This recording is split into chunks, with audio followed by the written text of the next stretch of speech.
Hello, everyone who is tuning in via all the areas, all the places. This is a presentation we're going to do on optimizing blood glucose for longevity. Just something that I've found a lot of patients are interested in and can benefit from. So we will just dig in and get started. So we are going to talk a little bit about what is glucose, regulation versus dysregulation. Aging is a disease process and how uncontrolled sugar can age us quicker. And management, so just some tips, tricks, and treatment goals. So it's just an interesting fact here to kind of see how our brains work. Of course, the addiction to sugar is quite strong. And so that kind of goes into when we eat sugar, and you hear the term when people say like, oh, give me some sugar. It's, you want that kiss on the cheek or that peck on the cheek, and that gives you those love hormones and those bursts of happiness throughout your brain, and those dopamine and serotonin and all these surges. And sugar actually can kind of do the same thing to us. So when we think about that very strong addiction to those addictive hormones essentially, and those surges, a lot of that actually can come from glucose itself. So when people say like, oh, I just think I'm addicted to sugar, you probably actually are. So it's not always your fault necessarily. It is a drug, yes. All right, so just a little bit of the basics about glucose. So this is, of course, a vital necessity for our body to function. Every organ needs it, but not actually every organ regulates it. And we'll kind of get into that a little later about the regulation of it. But glucose has many forms, and it's derived from many different places. So you have monosaccharides, disaccharides, and polysaccharides. And this is just a little bit kind of deep dive into, of course, the different types of sugars. But as you can see here, monosaccharides come in the form of galactose and fructose. Disaccharides come from lactose and sucrose. And then polysaccharides are derived from starches, kind of like pasta, potatoes, those dense starches. You also can derive your glucose from protein and fat breakdown. This actually occurs through gluconeogenesis, which is just a process that occurs in your liver and kidneys, essentially. So it's technically it's kind of like what your storage, where your storage comes from. Once you've processed all of this sugar, your liver can hold onto it in a different form called glycogen, and then that's what kind of feeds your body sugar in times of need when you're not giving it to your body, like through your diet. Technically, that's what's supposed to kind of keep your body at a nice basal, like glucose level, right? Because your brain needs, I think your brain actually uses like 80% of the sugar that you put into your body. Your brain needs a lot of glucose to function appropriately. And then also the stress response. This is something I really like to hit on because we are so big in, on managing stress and how that plays into our total health, right? And so it actually comes down to when you have that stress response and you stay in that fight or flight, or you go into fight or flight, even if it's just temporary, your body, when you release that cortisol out of protection, your body's going to increase the glucose and decrease the insulin, so you can use that energy essentially to survive, whether it's from a real tiger or just a perceived tiger, aka just stress. So just interesting to kind of see the patho of that. And so this little girl here is my fave.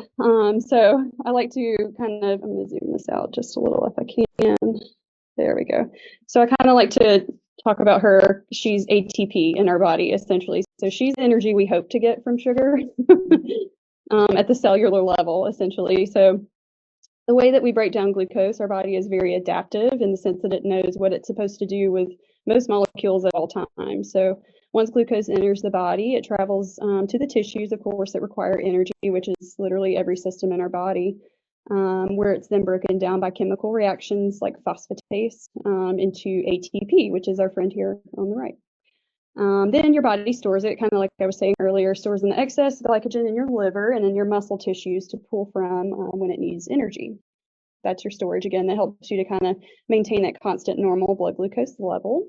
And a little more on regulation. So these are the different, as I was saying earlier, so all of your organs need sugar, but not all of your organs regulate your sugar. So your brain needs it, but your brain specifically, like the whole organ itself, isn't using a regulation technique. It uses, pieces of it like the anterior pituitary, but generally speaking, your liver does a lot of the work, and your gut. So your liver, when you intake glucose, your body's going to rapidly process it. It absorbs by the liver, where phosphatase breaks it down, and then it's transported back through those little cell membranes, and that's how it then eventually gets to your actual circulating blood system. So it has to go through a lot of processes just to get out into your bloodstream to get to other places. So again, we already kind of talked about glycogen is your short-term storage, and then your triglycerides, which are actually stored in your adipose tissue, those are your long-term storage. So when we talk about your cholesterol, so we're talking about those fasting lipid panels, we will kind of harp on triglycerides, right? Because, and I feel like we all explain it this way, that your triglycerides are essentially excess calories. Those are kind of the leftover calories that your body's not using, and they can get stored in your adipose tissue. So we always want to make sure, and that's why we like to focus on total body, because we of course want you to have a nice managed blood glucose, but it's also in part of your lipid panel too. Okay, and then your pancreas. So your pancreas does a lot of work in managing your blood glucose, because that's where you actually release your insulin, which, say you have a spike of glucose, then you have a spike of insulin to help bring it back down to a homeostatic level. So that glucose builds up in those little beta cells that are in your pancreas. Your pancreas is such a tiny little organ, but it does a very big job. It stimulates the release of insulin and then subsequently lowers that glucose back down where it should be. Then you have the adrenal glands, which, you know, we talked a little bit about already. When you have that stress response, you have that release of cortisol and epinephrine. Those signals increase glucose levels, and then of course that pancreas is actually going to kind of get that signal to you that this is actually a stress response, and it's going to not release as much insulin because it thinks, oh, wait, we kind of need to use that glucose for something important. And then your thyroid. So all of this is always very connected. I know if you've been in our lab reviews, anyone who's tuned in and has been in a lab review, we talk about thyroid function and the importance of all of, both of your thyroid hormones that will speak to the T4 and T3. And a lot of times we'll say, thyroxine T4 is inactive, but it does do jobs. It's just that T3 does a lot more prominent jobs that you feel, essentially. So in the background, your T4 is still doing a job, and it can help increase glucose levels in times of need as well.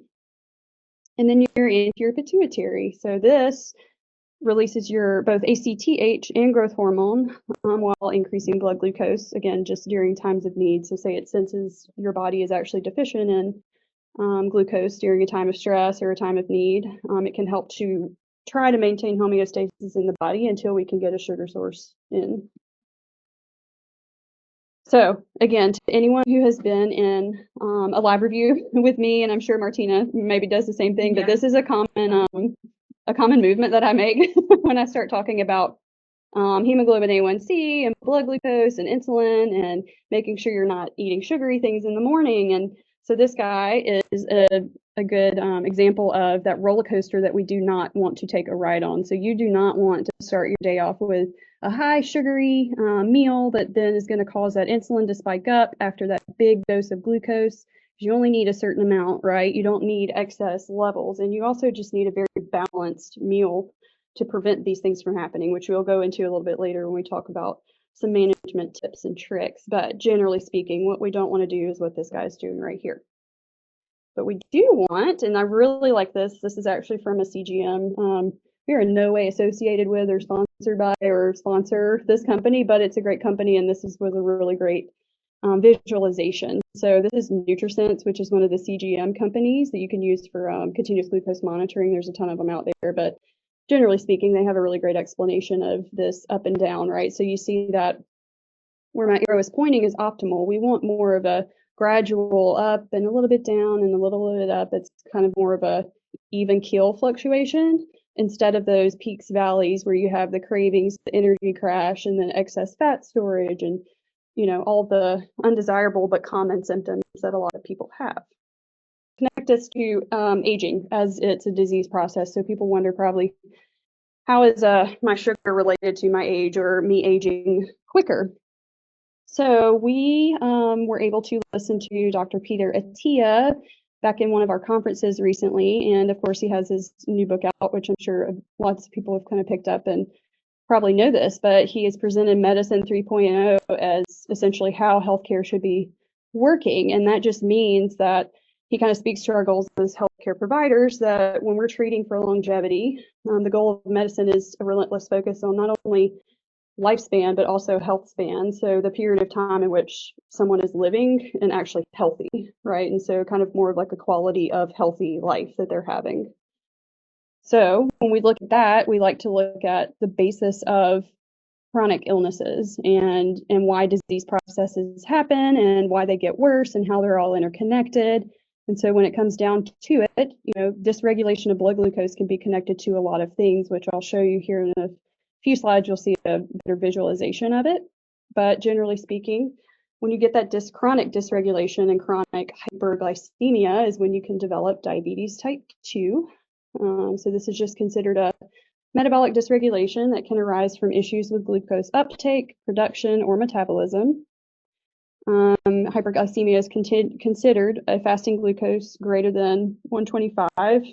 Optimally, we like to see a fasting glucose around 80, ideally. And as I said, DM2 is chronic hyperglycemia. It's just the very root definition of it. And what happens is that glucose regulation, as we were talking about earlier with the pancreas, you get this bolus of glucose through your mouth from whatever it is you ate. So you ate a muffin. All that sugar goes through this long process, through your digestive tract, and all this breakdown that we were talking about earlier. You have this huge release of insulin to try to drop that back down, right? Because that was kind of an extra bolus of glucose that maybe our body didn't necessarily need that much, right? And so that excess has to go somewhere. We can only use so much of it. A lot of it goes to our brain. It goes to all these other tissues, your muscles, and then it'll just get stored like we were talking about. Excess is going to get stored as triglycerides. So what happens, though, is that you have that big upswing of glucose, and then you have a big release of insulin to try to drop it down. Over time, when you do that consistently over and over and over again, that pancreas is going to get what I like to call petered out. It's just going to tire out. It can only do so much, and those beta cells get burned up, essentially. They're only kind of programmed to do so much of that work. And so over time, they will essentially stop working, and that's how you develop chronic hyperglycemia, essentially, because they cannot keep up. And then we always talk a lot about inflammation here. This is just a nice connection. I know we always, especially in our lab reviews, try to make that connection for folks, and it's sometimes hard because inflammation is a root of a lot of things, but is also caused by a lot of things. So just to make the connection to sugar, a chronic high blood glucose level can disrupt so many things. So just basic homeostasis in the body. It can cause excess oxidative stress. It can induce microvessel damage, as we know. So you think about your eyes. Your eyes have these little bitty tiny vessels in them, right? Those get damaged with this hyperglycemia. It can affect your vision. It's called diabetic neuropathy. So you think to the tiniest level, glucose can damage so many things when it's too high. Nervous damage, immune system damage, it generally exacerbating the development of diabetic complications throughout the entire body. The longer it goes on, the worse it is, essentially. And then mTOR, so the effect that it can have on mTOR. mTOR is our master regulator of cell growth and metabolism. It's critical for isolate, so those pancreatic cells, development and function, and consequent glucose homeostasis. So very important for the function of us being able to release and manage our glucose, or release insulin and manage our glucose. It protects, so mTOR is important in protecting those cells from apoptosis, or the dying off of those cells. Plays a critical role in glucose and lipid metabolism. So say you eat a meal, you have that increase in glucose and insulin, then you have that acute activation of mTOR in metabolic tissues. So when we talk about regulating, our goal generally is you'd be a glucoregulatory control to prevent these disease processes and the destruction of mTOR, essentially. And then if you have these, this hyperactive mTOR has been observed in obesity and nutrient overload. So it's not abnormal to have that little acute activation and then for it to go back down. But whenever it stays activated long term, that's the problem. And that's been connected with obesity and nutrient overload, essentially. It's a nice way to put it. All right. And so, sorry, my screen keeps inching back over every time I click. But you can see here, there we go. The connection. So you see where we do not have, over on that left side, you've got aging. It can be connected to diabetes, cancer, cardiovascular disease, all of these things independently. But whenever you throw in glucose dysregulation over to the right, you see how connected all of these things can become, essentially just saying that they can worsen one another, and glucose dysregulation can predispose you to developing even more disease processes, essentially, and worsening the ones that you already have. That can all be connected back to glucose dysregulation. All right, so now to the fun part, management. So this is the number one thing that you can do to help with your glucose regulation is exercise. Back to Dr. Peter Attia, he speaks on driving improvements in inflammatory processes and insulin signaling. So just overall, the importance of exercise. Using aerobic interval exercise training can significantly improve macrophage and inflammatory profiles, as well as capillary density in that adipose tissue when compared to controls, meaning in those people who are actually utilizing that aerobic interval exercise training can actually improve this inflammatory picture that is related to that adipose tissue that is developing. And so you have different types of adipose tissue. You've got white and brown. Brown is the bad, essentially, and white is the one that you can actually use for like energy. So there was a study done where they took the good fat, essentially, like the white fat, and transplanted that into little mice that had just a lot of brown fat. And so by transplanting that white fat in, they saw an improvement in like glucose regulation, decreased inflammation, all of these negative things, right, that you get from that hyperglycemia and overabundance of brown fat. Saw an improvement from specifically just from having more white adipose tissue, the good adipose tissue. So it's just a pretty prominent statement, I guess, to say that exercise actually does have a very large role in helping you manage your blood glucose. And what is really interesting is his fitness routine. I've mentioned his book a little bit later, but his book has a lot of this information in it as well. But this is kind of a little snippet that he centers it around the aging process and what he wants to be able to do at the age of 100 as a centenarian. So he suggests creating this list for yourself. Of course, it's independent to you, and then structuring your routine around that. But generally speaking, he suggests that you break it down into 4 categories. Your routine, during the week should include some stability, strength, aerobic efficiency, and anaerobic performance. And then here, just for you guys at home, hopefully these work, but this is the routine link. So just a little bit more in-depth breakdown that I don't really have time to include on here because we'd be on here for a long time. But there's a routine link here for what he suggests and how that can help. And then also, when we heard him speak also in April, he was talking a lot about VO2 max and the importance of that for longevity. And so The Drive is his podcast, and this is just a little snippet on that and the importance, which is just tie that into your aerobic drive and such when it comes into exercise. But I say time and time again, I feel like in my lab reviews, and it's important for patients to understand, and just all of us, as providers, that we know that there's no quick fix to any of these things, right? Like we know there is no magic pill, because if there is a magic pill, there's a downside to it. Nothing is going to be fixed overnight.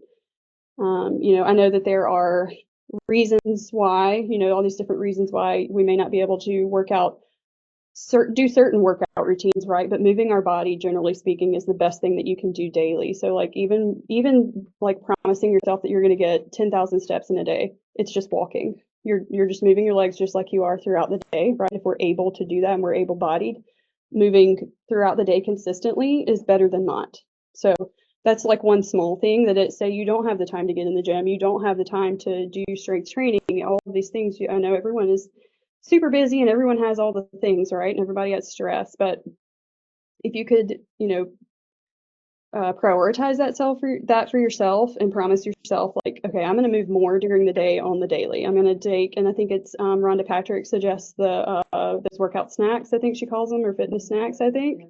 Snacksercising. Yeah, snacksercising, that you literally take like a little 5 to 10 minute break during the day and go run the stairs or go do some jumping jacks or just and that also speaks to the VO2 max that I kind of mentioned on here. So just generally speaking, moving your body, it's the best thing you can do for all of these chronic diseases and illnesses and inflammation and digestion and like all of it. So that's one thing that I'll always suggest. But some other fun things that you can do aside from movement. So CGM, of course, I talked a little bit about this earlier. What CGM is continuous glucose monitoring.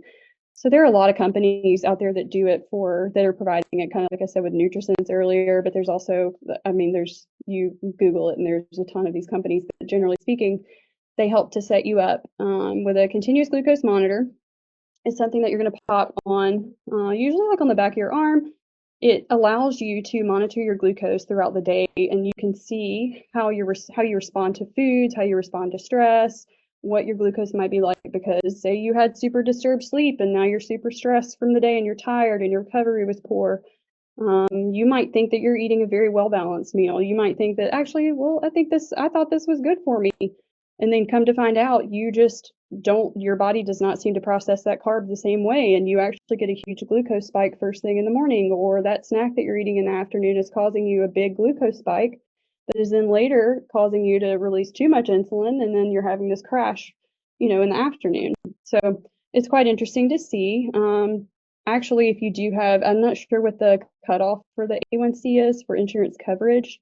I'd have to look that up. But anywho, if you are at a certain point with your A1C, a lot of insurances actually will cover you for your CGM supplies, at least for a few months, to be able to get that information. So that's one thing you can do. And it's interesting to learn a little bit more about your body that way. And then also gut balancing. So I had a little bit more information that I was going to speak to earlier, and then it was kind of on the sidebar and I forgot. But so in gut balancing, you have like 6 different enzymes just in your gut alone that it takes to break down sugar. So there are 6 different enzymes in different pieces and parts of your digestive system as it goes that have to break down glucose specifically. So we think about how disrupted most of our diets are because of all of the additives that are in our foods, or you name it, right? Or all the other things that we have going on. You think about putting all that food in our body, our body might not be able to even break it down appropriately, much less store it appropriately. So considering balancing that gut, GI map is always a really great way to kind of dig into that. And that's something we do commonly here. It might not be that you even have a lot of gut related symptoms. It might just be that we're trying to work on overall health, and we're trying to work on decreasing inflammation, and we need to see how is the balance of like yeast and bacteria in your gut? Is there something that we need to be looking closer at? Because, actually a lot of patients will report that they, I always crave sweets. I literally cannot go a day without eating sweets. And one thing about yeast is that it craves sugar because that's how it grows. So sometimes we'll find that there's a yeast overgrowth that actually needs to be addressed. So that's something that you can consider. And then when we get to nutrition, so this can be a super deep dive, and I could probably talk for hours about it, but I'll try to make it fast. So our favorite thing, and I learned this from Martina, this is like the first day I worked here, was the glucose revolution, and I've not stopped talking about it since. So it's the best book. She will teach you how to and why you should be eating a certain way. But some of the high points of it is that you never want to start your morning with a glucose heavy or a meal, like a sweet meal. You want a savory meal, and you want to make sure that you're including fiber, and you also want to make sure that your meals throughout the day are well balanced, right? So you always want a protein, carb, fat. And then when I kind of start digging into protein, that's another one of my rants that I'll get on. But Rhonda Patrick is also really great about protein. She's kind of like a supporter of, I guess, or I can't think of the word, but she's big on protein intake, and actually like the recommended dietary allowance, I think is what it's called right now, is I think it says minimum is like 0.6 grams per kg of body weight. And the argument can be made that at minimum it should be 0.8 grams per kg, which if you're a 150-pound person, that only gives you like maybe 50 grams of protein in a day. It's not even that much. So that is that's for people who I would suggest starting at 0.8, I guess, if you're not someone who has a lot of protein intake and you're trying to work yourself up to that much protein intake. But generally speaking, if you're having a nice, well-rounded meal 3 times a day, and you're splitting up that protein throughout the day, that alone should help you. Even though you are getting some glucose release from that, it's very far downstream, and it's not the same as like a sugary snack glucose release, right? It's going to help you store it in the right way to use it for energy. If you're doing that, you really will, I think that you'll see, because I mean, I've personally done this, I think you'll see those cravings for sugars, those cravings for like empty calories, like snacky things. You'll start seeing that those cravings will go down. So I would encourage, looking further into that if you're someone who doesn't really you're not really into protein, or say you don't like to eat meat, you're someone who doesn't like to eat red meat. There are plenty of alternatives, right? So like pea proteins and such. It's just that the bioavailability of a lot of those proteins are not as great as, say, with red meat. And red meat, you're also getting natural amino acid intake, whereas with these pea proteins and such, not that they're bad, some people can only tolerate that. You're just not getting as much of that natural amino acid intake, so you need to supplement. So that's that on that. Also, just of course, again, Dr. Peter Attia, that book Outlive will really explain a lot of this way more in depth. It's really great. And then another one I've read recently that is really helpful for my female population that I would really encourage is called Fast Like a Girl. This is interesting, and it can kind of give you some insight, even if you don't necessarily employ all of the techniques in the fasting, although I do suggest it, especially my postmenopausal ladies. This will teach you the importance of your gut microbiome and the way that you process sugar and the way that you store energy and the way that, affects your hormones and you name it. And she also will dig into, fasting for longevity and how you can activate your own kind of healers, right? You can activate your own stem cell production and all these things naturally just through the way that you're fasting. But she likes to focus on, certain days of the cycle that you're eating a particular diet, and then other that are hormone supportive, whereas other days of the cycle you're eating kind of based on those. It depends on where your hormones are at in your cycle, right? But there are times that are appropriate to fast and times that they're not, because it can actually hurt you more than it can help you. And that's why a lot of women will say, oh, my husband's been fasting and he lost, a whole person, and he's got a six-pack, and I've gained weight, actually. And a lot of that comes down to our hormones. We have way more hormones that have to be balanced, and we can actually be hurting them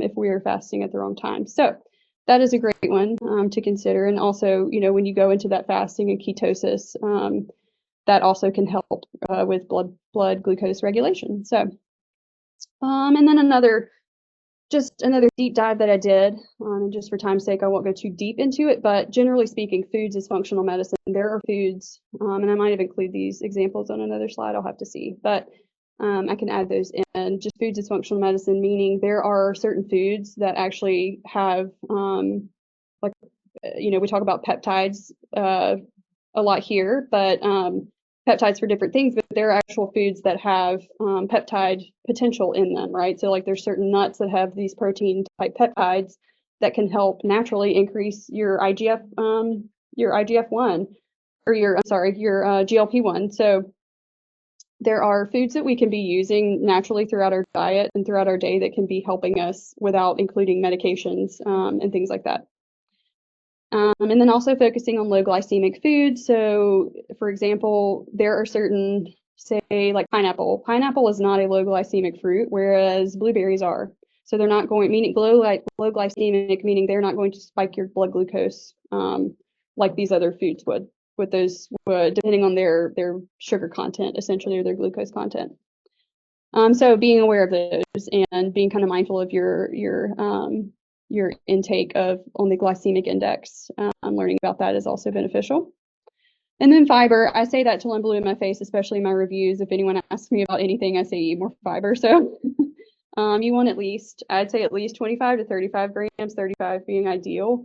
That helps with not only absorption, and preventing you from having these huge blood glucose spikes. You can start your meals with fiber to help kind of temper that, essentially. And you'll read a little bit about that if you dig into Glucose Revolution. She always suggests pairing fiber with your meals and having that first. And as well as your cholesterol. It's quite good for your cholesterol to make sure you have adequate fiber intake. All right, and then now just to some supplements, which of course we never suggest that you just do these things on your own. If I have patients listening, we always want you to kind of talk it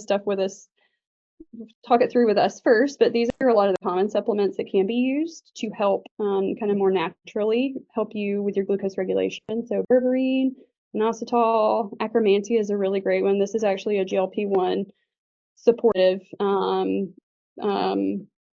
probiotic, actually, that can increase your GLP-1 in your gut naturally, whereas GLP-1 peptides are are more of like an injectable form. And then digestive enzymes. So, of course, as I was saying earlier, you have 6 different enzymes in your gut that have to break down glucose at some point or another. So if we're deficient in some of those digestive enzymes, it could be that we need to supplement with those, and that could help.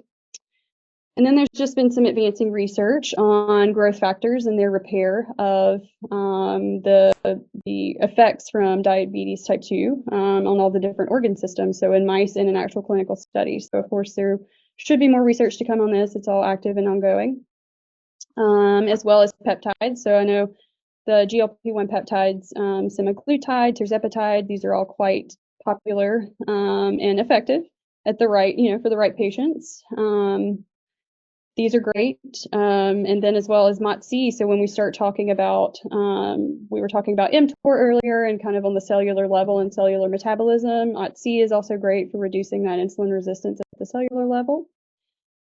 And then I like to speak to stellate ganglion block at any possible point that I ever can to anyone. I'll share it with everybody that I possibly can, but I like to bring it into this conversation because the stellate ganglion block could also be used if we're talking more about stress response as it relates to, cortisol related insulin resistance, or that type of picture that we're in more of that fight or flight state and have been for a long time, and our bodies have been in survival mode for a long time, and we're working on trying to correct our cortisol curve, and we're trying to really feed those adrenals and really soothe those adrenals. The stellate ganglion block could always be a potential treatment as well, or part of it at least.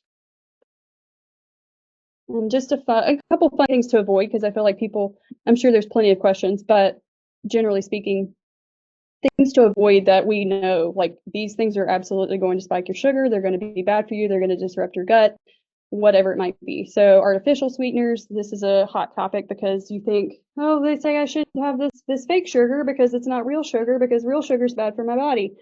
So I should do the fake sugar because it's no calories, but actually those are hurting you, not helping you. One, they can alter your taste buds, which actually your taste receptors, which can alter your gut microbiome. So then, like we were talking about these digestive enzymes earlier, all these important ones, you're ruining those. There's also, so you have, those artificial sweeteners such as like aspartame and sucralose, which are actually considered generally safe by the FDA, when in fact there's plenty of research to show that they are not. But then you also have these sugar alcohols, such as xylitol, sorbitol, erythritol, which, as long as they don't have, those also can, they may not cause a glucose spike necessarily, but they have no nutrient benefit into your diet. So finding a more natural supplement, I guess, of sugar that isn't going to wreak havoc on your gut would be beneficial. So like monk fruit is one of the few, as long as it doesn't have added sugar alcohols to it, should not really affect your gut and gives you that little sweet taste. And it's not that it's going to change your taste. It's not going to alter that taste, essentially, that will then wreck your gut too. So that's an option. One thing definitely to avoid, unless you're actually trying to get a nice like carb source, say you're like pre-workout and you need a good concentrated carb source, dried fruits are very, very high concentrated sugar because the water has been removed. So of course we always suggest, yes, get your fruits and veggies in, but maybe from like fresh fruits, because then you're actually getting more nutrient dense like water intake too. So and then processed foods, of course, any added sugars, anything that's not natural, anything with other additives that are contributing to your insulin resistance are considered obesogenic. That's part of our obesogenic environment that we now kind of live in accidentally, or it's something that we've all just kind of been pushed into now, just by nature of how our foods are produced and such now. So, and then, something sneaky is there are those quote unquote like healthy cereals and products that are labeled as low fat, fat-free, sugar-free. Usually you should avoid every single one of those. Make sure you're reading your labels. There are a lot of additives that are doing a lot of damage at your cellular level and your gut level, that are then just setting you up for failure in the future. And it causes a lot of frustration. Just as a human, it's hard to find food that is actually genuinely healthy. So I know this is a lot of information for people to try to take in, what you should and should not have. But so these are just some additives and how to kind of identify them. I won't dig super deep, but just for instance, like bisphenol S, this is kind of the replacement for BPA, but in fact has been found to link to diabetes in multiple studies and is even equally or not more dangerous than BPA. So that's just one example. You guys, of course, will have this available and you can look at it a little closer later, but I mean, you see there at the top emulsifiers and sweeteners that are added to things. These can cause gut dysbiosis, which then is linked to insulin resistance and weight gain. So yeah, I think that's about it. These are just my million references here. And that's all I have. If anyone has some questions, I know that was kind of fast and a lot of info at once.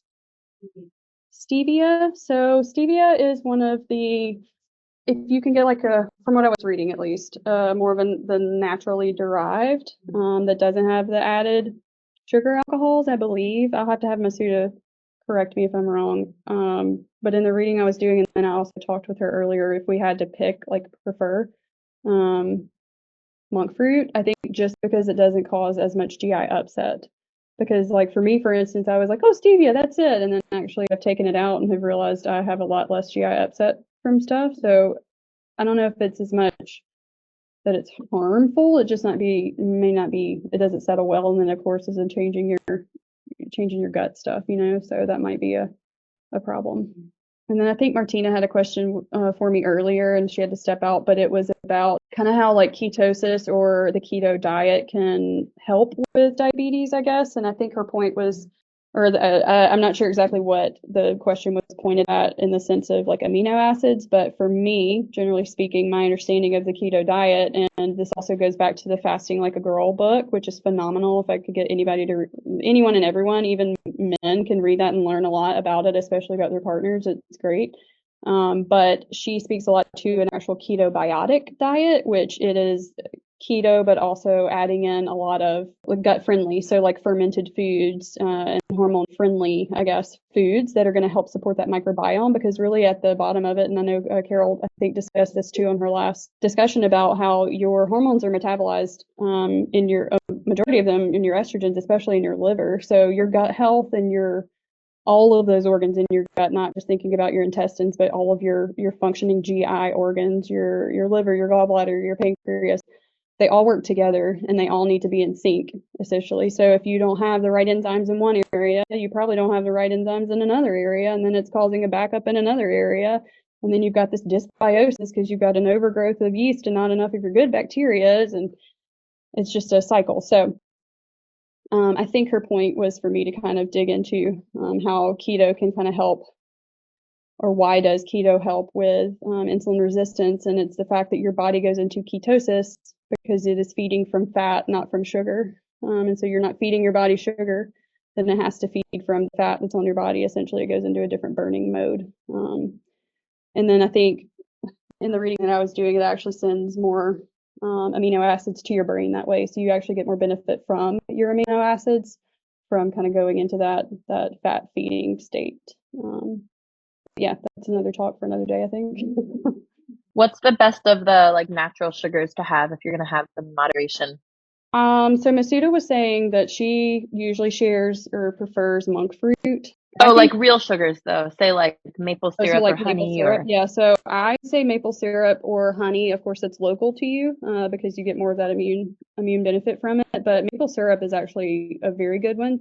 Just always knowing and always like kind of carrying that tidbit of pairing any of your sugar intakes. If you say you're going to have a sugary sweet, or oh, I've got to go to a party and I know I can't avoid the cake, or whatever it might be, knowing, being aware of it. And I know in Glucose Goddess or Glucose Revolution, she suggests, you can tamper those type of sugary intakes with apple cider vinegar, or having a little fibery like snack before you have these things can actually help buffer it. So you're not just having this big bolus of glucose, because really whatever glucose you're putting in your body, initially your body doesn't know the difference. Once it starts breaking it down, it kind of figures it out, but it doesn't know initially. So I could be eating a potato, or I could be eating just straight table sugar. Initially it's like, oh, glucose, got to do that job, and it takes it. So then it's going to signal that insulin release, right? So then our pancreas is just immediately going to work. Whereas if you're feeding yourself with a more balanced meal with a little bit of fiber, or combined with or before you eat that maple syrup or whatever it might be, it can help to kind of level out that glucose curve that we were looking at earlier. Thanks, that's great.